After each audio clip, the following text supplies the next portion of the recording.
आपको joint pain या कहें तो नी पेन होता है। आपके घुटने दर्द करते हैं, सूजे हुए रहते हैं। आपका चलना फिरना बहुत ही एम्बैरसिंग हो गया है क्योंकि आपकी चाल खराब हो रही है। इस वजह से आप सोशल गैदरिंग में जाने से हिचकिचाते हैं क्योंकि वहाँ आपके जो लोग आपको जानते हैं, पसंद करते हैं, वो आपसे तरह तरह के सवाल करेंगे।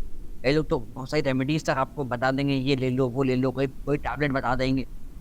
आप इन सबको करके टेम्परेरी फ़ायदा तो ले सकते हैं, क्योंकि आपका जब उठना बैठना मुश्किल हो गया है, चलना फिरना दूबर हो गया, तो आपको कुछ तो ऐसा चाहिए जो आपको आराम दे।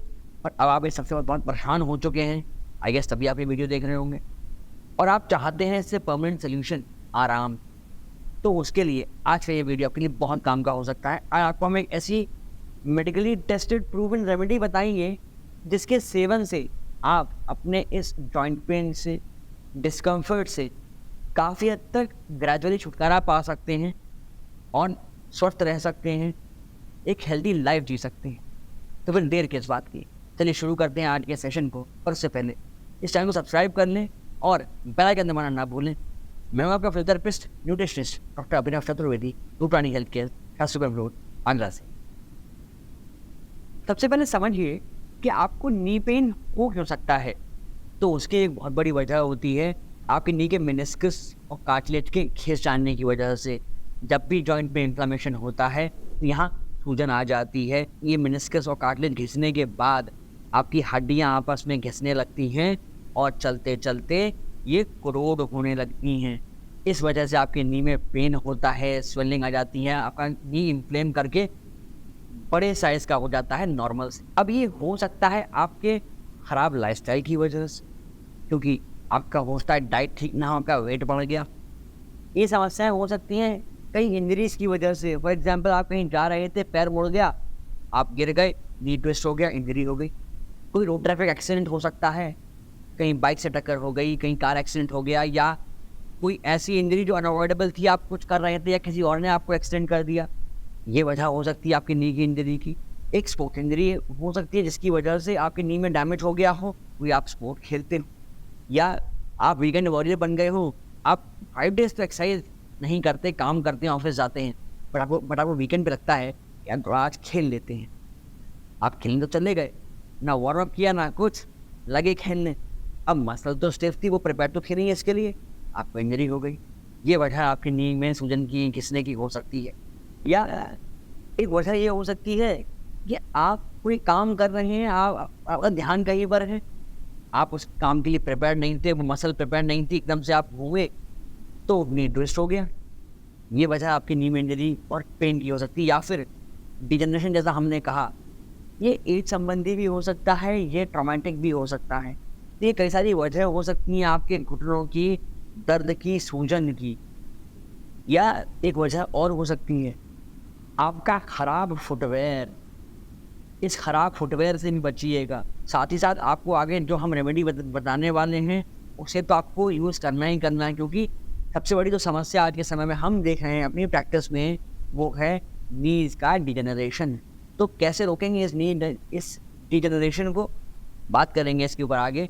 बट फिलहाल इस वीडियो को लाइक कर दें अगर आपको ये सारी वजह समझ आई हो तो किस वजह से नी पेन हो सकता है। अब ये तो आपने जान लिया कि नी पेन होता क्यों है, पर कैसे डायग्नोज करेंगे कि एक्चुअल में कॉज या समस्या क्या हो रही है आपके घुटने के अंदर, क्या वो चीज़ है जिसको आपको ठीक करना है, इनका इलाज कराना है। तो इसके लिए कुछ चीज़ें होती हैं, जैसे कि पहला हो सकता है आपके नी का एग्जामिनेशन। एक फिजिशियन या एक फिजियोथेरेपिस्ट आपके नी का एग्जामिनेशन करेगा।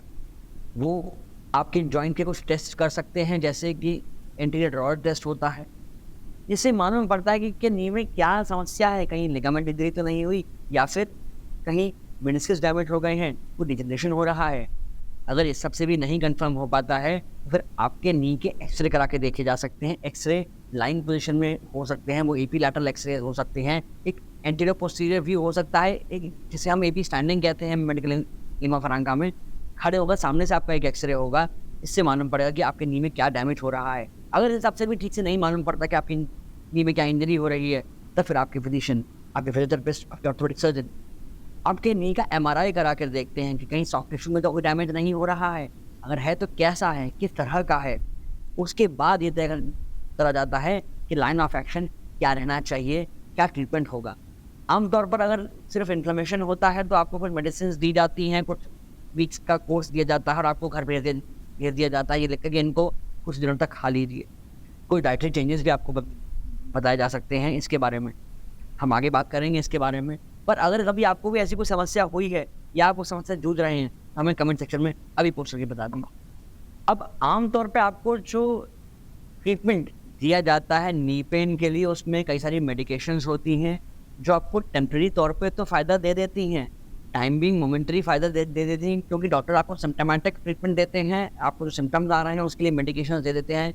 वो एंटी इन्फ्लेमेटरी ड्रग्स हो सकते हैं जो आपके सूजन को दर्द को कम करने में हेल्प करते हैं। बट क्या होता है, जब तक आप उन मेडिकेशंस को लेते हैं तब तक आपको फ़ायदा रहता है, but the moment you stop these medicine आपको वो दोबारा से सिम्टम फ्लेयर अप कर जाते हैं। कई बार पेशेंट्स को हमने देखा है वापस आ जाती है, पेन वापस आ जाता है, जिस वजह से उनका चलना फिरना फिर से दूभर हो जाता है। ऐसे में आपको हम आज जो रेमेडी बताने वाले हैं वो पूर्ण है मिनरल्स से। उसके अंदर अच्छी मात्रा में मिनरल्स होते हैं, फाइबर बड़ी अच्छी मात्रा में मिलते हैं। उसके अंदर एंटी इन्फ्लेमेटरी प्रॉपर्टीज़ होती हैं जिससे कि आपकी सूजन और दर्द को कम करने में वो अच्छा हेल्प करेगी। इसके अंदर आपको अच्छी मात्रा में मैंगनीज, फॉस्फोरस और मैग्नीशियम भी मिल सकता है। ये वो ट्रेस एलिमेंट्स हैं जो कहीं ना कहीं आपकी बोन के लिए बहुत इंपॉर्टेंट होते हैं। चाहे वो कैल्शियम का एब्जॉर्प्शन हो उसके लिए हेल्प करते हैं, चाहे कैल्शियम की सिंथेसिस हो बोन के अंदर उसके लिए बहुत हेल्पफुल हैं। आपकी हड्डियों को मजबूत करने का काम ये सभी चीज़ें करती हैं। क्या है ये रेमेडी? ये है बार्ले यानी जौ। आगे हम इसके बारे में बात करेंगे, पर उससे पहले अगर आपको ऐसी कुछ समस्याएं हैं, आप चाहते हैं हमसे 1-to-1 कंसल्टेशन के लिए, आपको नीचे दिए गए डिटेल्स पे हमसे संपर्क करना है। अब जौ को आपको यूज़ कैसे करना है? आपको लगभग 50 ग्राम या आधी मुट्ठी जौ लेने हैं। इनको ओवरनाइट सोक करके रख दीजिए, अर्थात 10 से 12 घंटे के लिए आपको इन्हें सोक करके रख देना है। सुबह उठकर आपको इसे उबालना है 10 से 15 मिनट के लिए और फिर आँच से उतार के ठंडा होने के लिए रख देना है। जब 5 से 6 घंटा ये रखे रहें, उसके बाद आप इन्हें छान कर इनका सेवन कर लीजिए। आपको दिन में एक बार ये काम करना है और आप धीमे धीमे पाएंगे कि आपके जोड़ों का जो दर्द है वो कम होना शुरू हो जाएगा। ये बात और ख्याल रखेंगे, हर एक के लिए ये समय बराबर नहीं रहता। किसी को इस रेमेडी से जल्दी फ़ायदा हो सकता है तो किसी को थोड़ा समय ज़्यादा लग सकता है, क्योंकि हर एक की जो कंडीशन है, हर एक की जो प्रॉब्लम की सिवेरिटी है वो एक सी नहीं होती। इसीलिए इन्हीं 2 लोगों को एक सा फ़र्क पड़े ये लाजमी नहीं है, क्योंकि जौ के अंदर बीटा ग्लूकन और फास्फोरस होते हैं जो कि आपके जॉइंट्स के इन्फ्लामेशन को, सूजन को कम करने में काफ़ी हेल्पफुल है।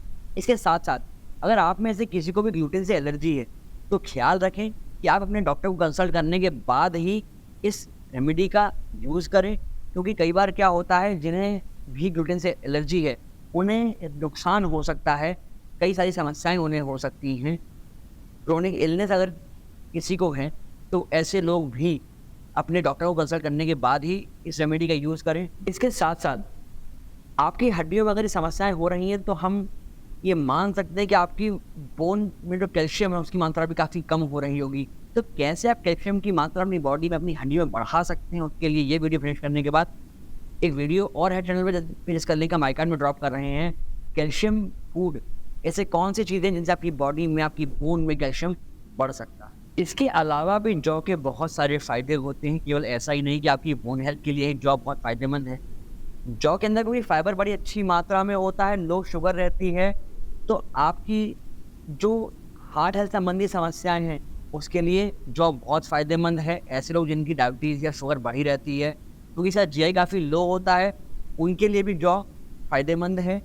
जौ के रेगुलर इस्तेमाल से जो आपके गट के इश्यूज़ हैं, अर्थात आपके जो स्टमक संबंधी समस्याएं हैं, इंडाइजेशन है या न्यूट्रिएंट ठीक से एब्जॉर्ब नहीं हो रहे और काफ़ी टॉक्सिन आपके गट में डेवलप हो गए हैं, ऐसे इश्यूज़ को भी सॉल्व करने में, रिजॉल्व करने में जौ बहुत फ़ायदेमंद है। आप जौ की रोटी बनवा के खा सकते हैं, या जो हमने आपको रेमेडी अभी बताई, आप इस तरह से जौ को यूज़ कर सकते हैं। आशा करते हैं आपको ये जो रेमेडी हमने आपको आज बताई है ये अच्छी लगी होगी। आप इसे हर व्यक्ति को शेयर तो करेंगे ही करेंगे, साथ में आप अपने चैनल को सब्सक्राइब कर लेंगे और बेल आइकन दबाना नहीं भूलिएगा, जिससे कि आपको इन सारी वीडियोज़ के नोटिफिकेशन समय से प्राप्त होते रहें। तो यूँ ही कुछ नया सीखते रहिए ताकि आप रह सकें हेल्दी, और जब आप रहेंगे हेल्दी तभी रहेगा ये हेल्दी इंडिया। इसके अलावा नी पेन में क्या एक्सरसाइज कर सकते हैं जानने के लिए राइट वाला वीडियो जाकर अभी देख लीजिए। और घुटने की इंजरी में क्या और इलाज हो सकते हैं, प्लीज लेफ्ट वीडियो जाकर अभी देख।